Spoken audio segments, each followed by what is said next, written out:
Hello and welcome. My name is Sergio Marrero, and we're here at RBL1 Live with our next guest, Todd Connor. He's CEO of Bunker Labs, also the Booth MBA graduate. He was formerly a U.S. Navy lieutenant, also executive director of military schools, so long background in the veteran community, and really leads an organization now that helps military veterans start and grow businesses. So thank you for joining us today. Thanks, Sergio. Good to be with you. Of course. Can you share a little bit with the audience? What is Bunker Labs? Sure. Yeah, no, Bunker Labs is a nonprofit organization that helps military veterans and military spouses start businesses. So we started the organization in 2014, and today we have chapters across the country in about 32 cities. And so we help folks start businesses through online programs, networking events and meetups. We run a 6-month incubation program in partnership with WeWork, where veterans can actually apply to sort of get free space and access to WeWork and the WeWork community for 6 months. And so we run that program in, I think, 16 different cities. And then we do a lot online through the virtual environment, doing more of that now because of COVID. But we have CEO circles where basically it's like a mastermind group for military veterans that are starting businesses. So all kinds of things to help really inspire the military community to think about entrepreneurship. About 1% of young people join the military. So it's a pretty small percentage of our population that joins the military, but obviously the function that they serve in our society is very important. And so it matters to me as a social justice issue, actually, that they have access on the other side of having been in the military to the opportunity of starting your own business. And, I was in the Navy and then I got out and I started my own business. And, I think for me, it was a really fulfilling experience to have done that. And it's something that I'm very, personally passionate about helping other folks do as well. That's great. How did that come to be for you? Can you share a little bit of the story of how you went from, um, you know, being in the Navy and now being CEO of Bunker Labs? Sure. Yeah. I mean, there's a lot of history, which I'll skip, but because I was in the Navy after college and I was in the Navy for 4 years, which I is was like, which you is don't have actually to skip the history. People love the story, so yeah. Okay. Sure. Well, I did 4 years in the Navy, which was not a very long time, but that's all I wanted to do, and that was my commitment. So I was in college and ROTC, and then I did my obligated time in the Navy, and I had a really great experience. I didn't see being in the military as being a career for me, but I wanted it as an experience for my life and got it. And when I transitioned out, I had a lot of ambition to do other things. And I think most people getting in the military do have a lot of ambition to do other things. So I worked in management consulting for a bit. I was at Chicago Public Schools, as you mentioned, for a little bit.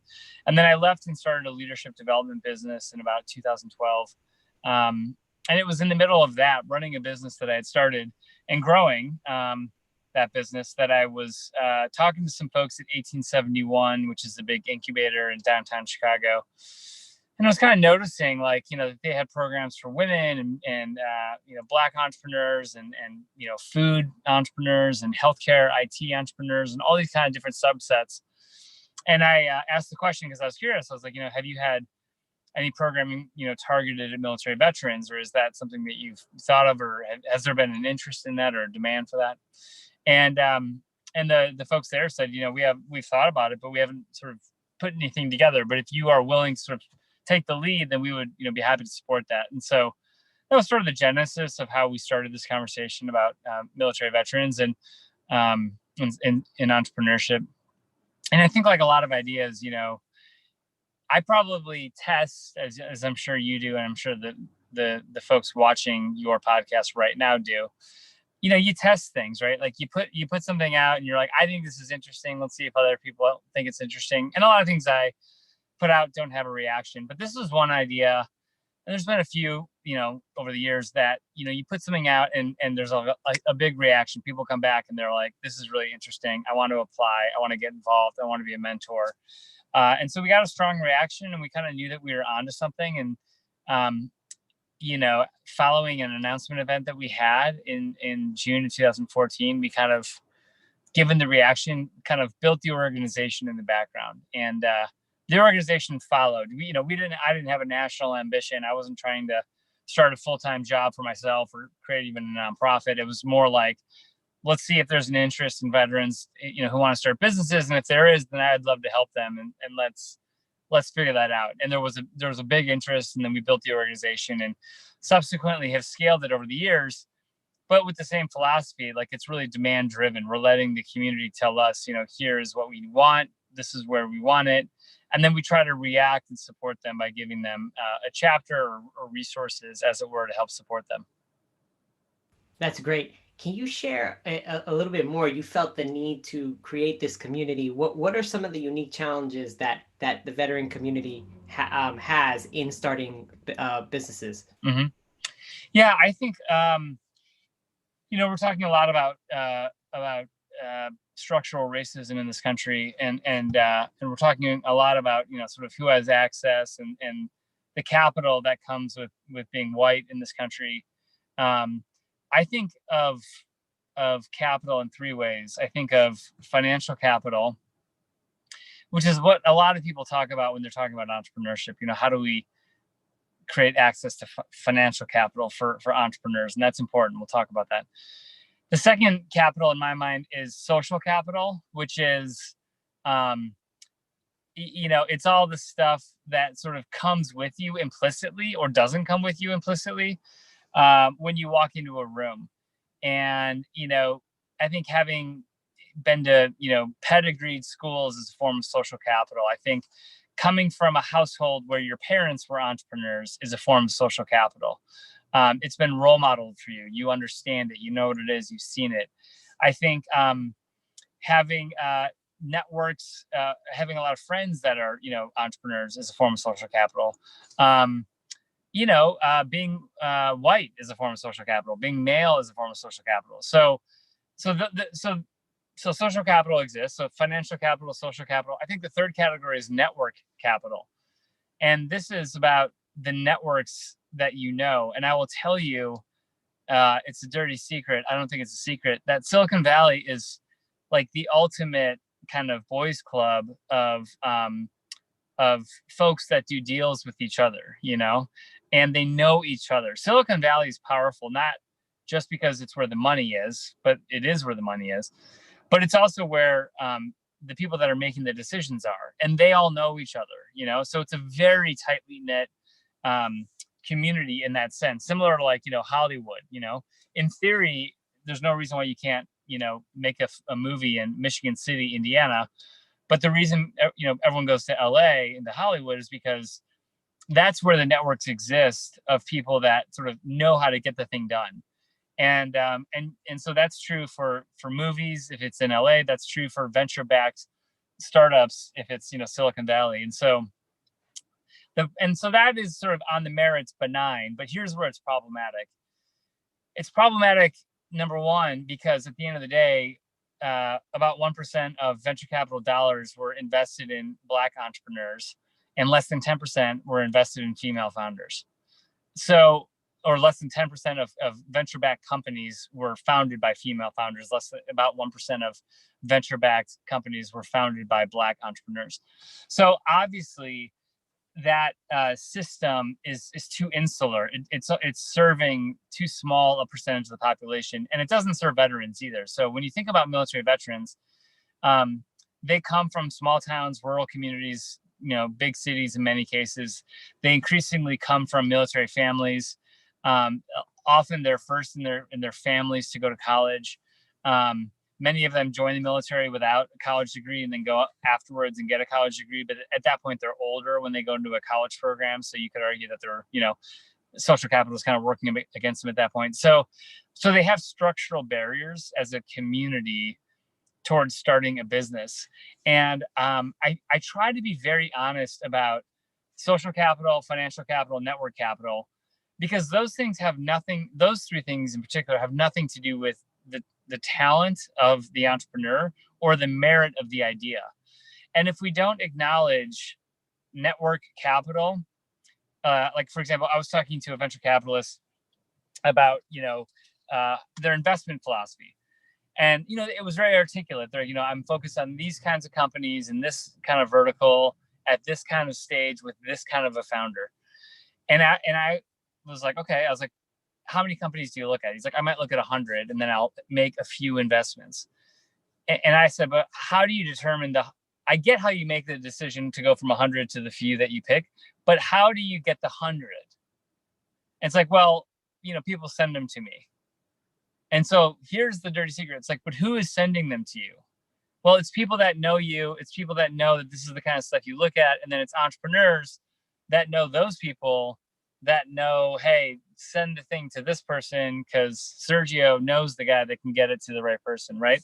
So there's this whole kind of network scheme and at play. And I say that just so that we understand like that. And that's not wrong, but like that's how it works, right? So, but we can't say that it's a meritocracy, because the thing I'm trying to fix is how do you ensure that there's representation of the 100, pitch decks that end up on the desk?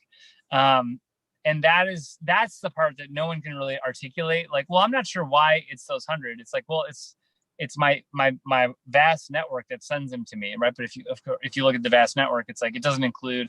You're not going to see Black entrepreneurs and in rural communities that are interested in starting businesses or might have an idea that has merit. So there's structural impediments to why we haven't had diversity to the extent that we need to in minority participation, which I include the military community in this sense. We haven't had their participation in the entrepreneurship community in this sector. And so I'm just passionate about that. And I'm talking a lot about, those are venture-backed companies, but venture-backed companies is also a very small subset of startups. And we've kind of conflated this to say it's one and the same. And the reality is the vast majority of new businesses in this country are going to be, mom and pop kind of retail, pop-up consulting, stuff that's infrastructure light, stuff that will never require venture capital backing or require outside capital, maybe a community bank loan. So I'm trying to also reframe the conversation to say, it's not like you've got to have the next Facebook, because if we have this collective mental model that entrepreneurship is like the next Facebook, then every military veteran says, well, that's not me because I'm not a Harvard dropout and I'm already too old to be in that game. So I think it's really important that we tell simple, plain language stories about how to start a business so that more people find it, therefore to be accessible. Yeah, I love that, especially the reframing behind high venture startups and speaking to people and telling them it's more than okay. It's a great option to create your own consultancy, create your own. It could be, what is it? They like a family business, because it's not built to be a high skill startup, but it doesn't make it less of it's still a business, right? And it still needs support to launch. So I'm glad. How are you all gearing yourselves to support that type of innovation? Well, so through our programming, we try to keep it real. We try to eliminate a lot of the lingo and say, look, if you want to start a business, the only thing you really need is someone that's willing to pay you to do something or build something. That's it. I mean, legal documents and IP and business formation strategy and other stuff sort of follows.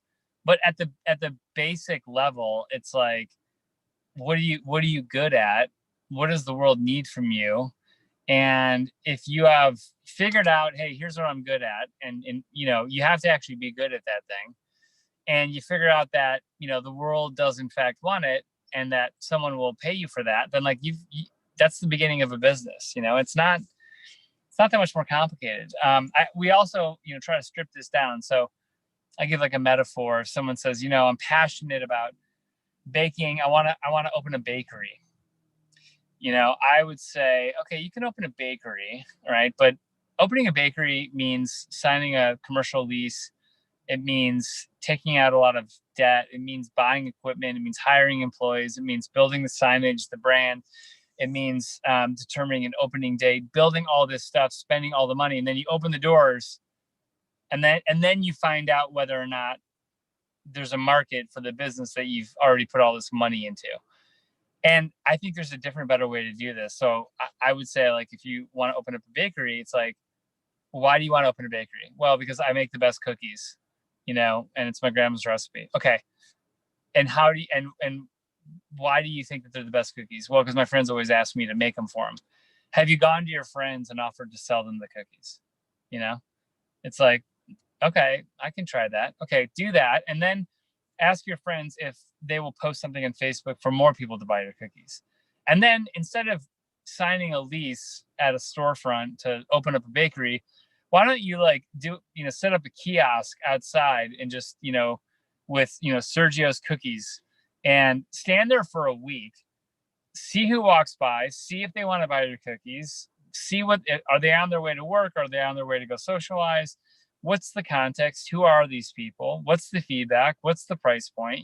Like, did they walk past because the cookies were $4, or did they stop because they love the smell? You can do so much to learn without having to make a big capital investment in the thing that you're trying to do. You could set up a kiosk and sell some cookies for a few weeks and find out, hey, this is a great thing and people want more. Or, people aren't interested, or people are interested, but I don't actually like doing this. Great. Don't pursue it. So we're trying to really help tell simple stories about why people don't have to go dump a ton of money into something that feels experimental or high risk. You should actually, in our view, de-risk the process of starting a business. And there are ways to do that. There's a lot of ways to do that. Yeah, and you're right, is causing the action. It's funny you gave the example of cookies. It was there was an entrepreneur that I knew, and she started making holiday cookies and making it out of her basement, and then did it to the point that she just couldn't. She's like, I can't do this anymore, and it actually became a multi-million-dollar business that just started by selling cookies. So I love that example. Is you don't need to put all that money to buy a physical location, especially now in the time of COVID. Yeah. No, that's awesome. Can you share how has and speaking of COVID, how has that impacted Bunker Labs and the veteran community? Yeah. Well, it's having a profound impact on all of us for lots of reasons and different reasons. We did an entrepreneurial insight study, and the punchline for our community was that they were still a lot of people are feeling short-term economic shocks, as a lot of people are, including, increase in unemployment, including, loss of revenue for their businesses, or deals falling through, or, lending, getting harder. So everyone's feeling the economic shocks of the short-term implications. But our community also said that two things. Number one, they're still committed to entrepreneurship, that their interest in entrepreneurship has not subsided. And that the second thing is that they're actually very optimistic about the future, that there's this real sense of optimism among the community. And I think partly because if you are in the business, as Sergio, you are, of starting things and being an entrepreneur, you understand that, hey, all this disruption that we're experiencing is painful. And it's the place at which, kind of innovation and opportunities also emerge. And so I think folks are curious about that, paying attention, wondering how to kind of opportunistically seize the moment. And a lot of our entrepreneurs are, not surprisingly, pivoting, doing things differently, to kind of embrace, right, like what's happening, because in some cases that's like, what else are you going to do, but the pain is real, and the challenges are real. And I think the other thing I would just add is, the emotional kind of toll that we're all taking from, social isolation and doing all those things. People have had to creatively rethink their sales strategy, because you can't get in front of people, in person as easily, but also folks like finding it really easy to connect via Zoom, right? So it's opened up some ways of working, but I think the military community in particular has an adaptability that is very, strong and will serve them particularly well in this moment. That's great. I think exactly what you're saying. I know the camaraderie in the veteran community is very strong, and that grit to just do whatever it takes. It's the mission, right? So Yeah. I think that goes deeply. Can you share for when you're thinking about what can be done for to better support entrepreneurship in the veteran community. Can you share what Bunker Labs, what you plan to do with Bunker Labs, like if there's things coming in the pipeline, um, and then the kind of the next thing I would ask is probably a little bit more at large, like what do you think needs to happen at a broader level to support entrepreneurship in some of these disenfranchised communities? Sure.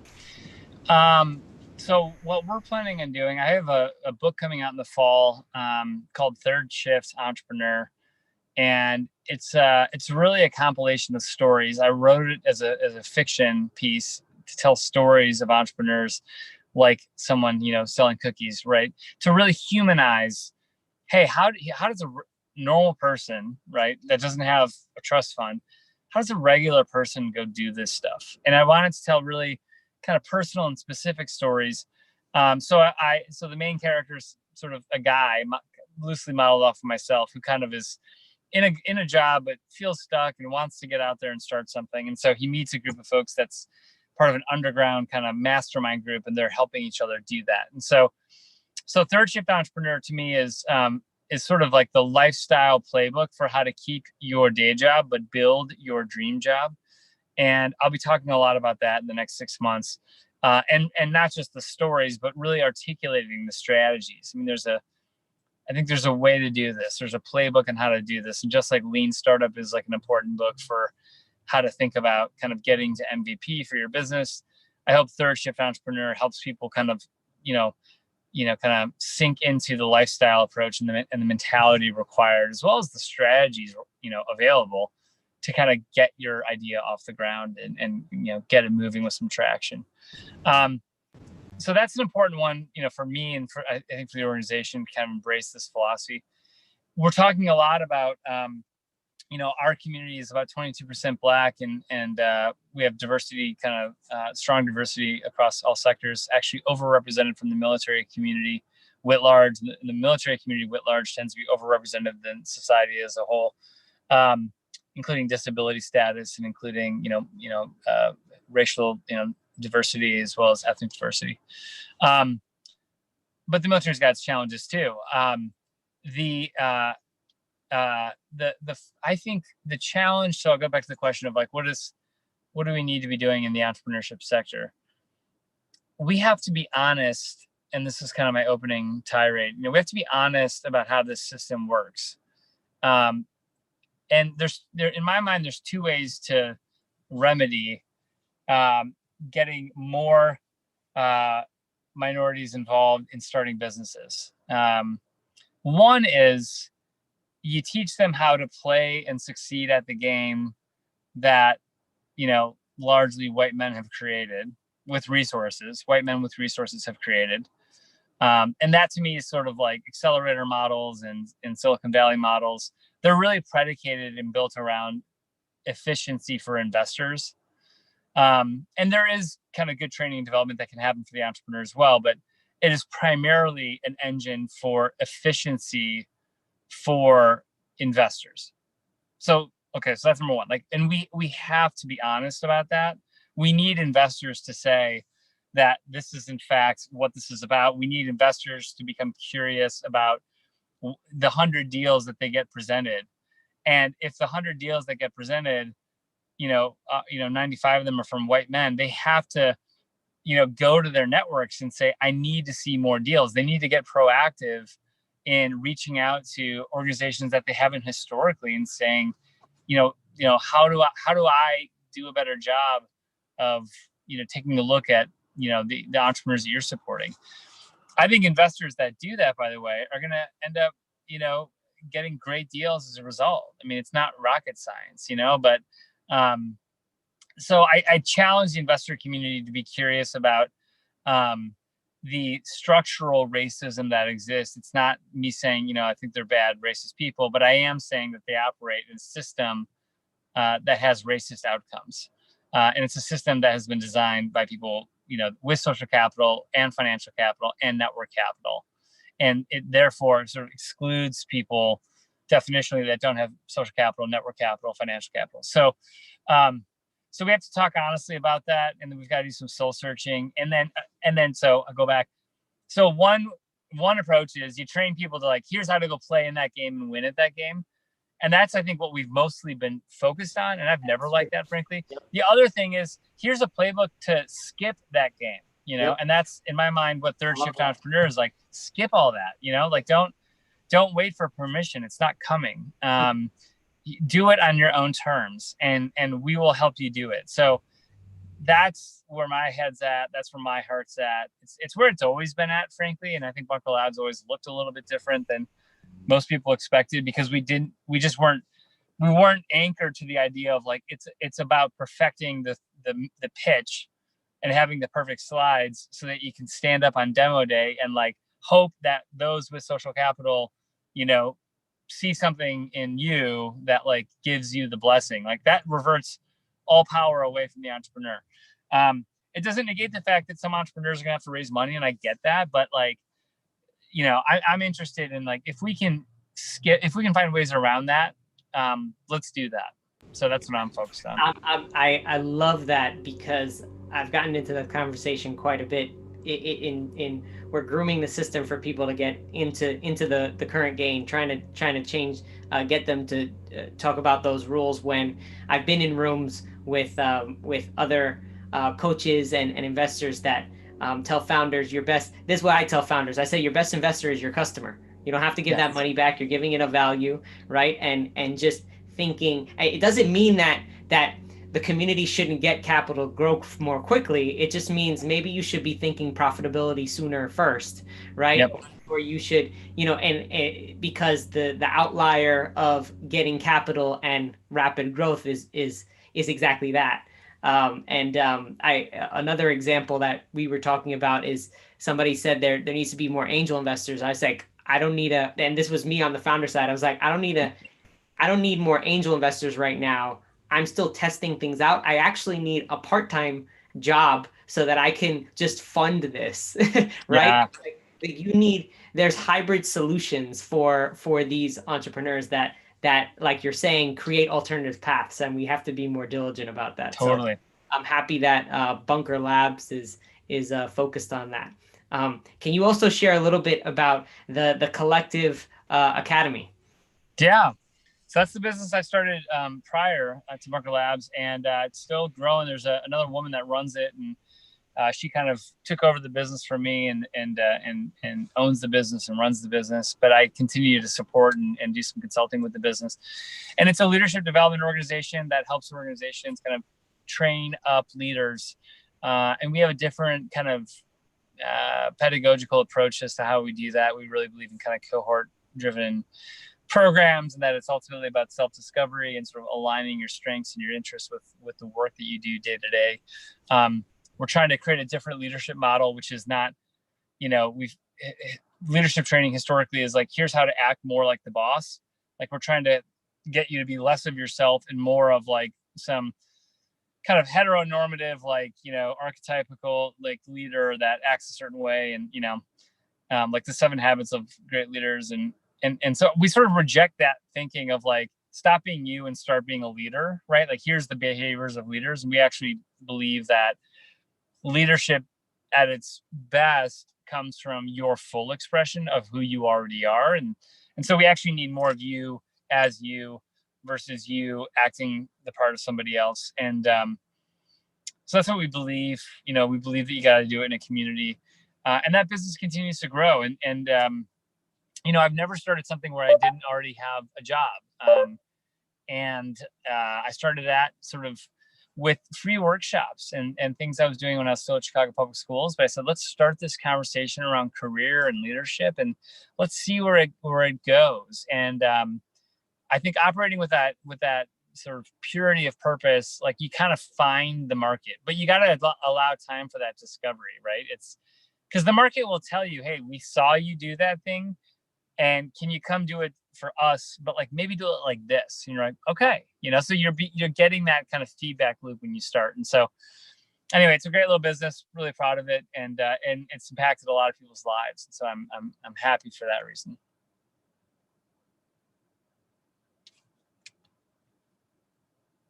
I can see how that has that authenticity focus has gone into Bunker Labs as well. So that's great, the focus on that in leadership. But I want to be respectful of your time. Thank you for joining us today. For everyone watching, this is Rebel One Live, and this was Todd Connor, CEO of Bunker Labs. So thank you again, and for all those watching, you can find us on rebel1live.com, and also you can hear more amazing founders and investors every week at 7 p.m. Eastern time. So thanks again, and have a good one, Todd. Thank you, Sergio. Appreciate what you're doing. It's very important. I'm grateful. All right,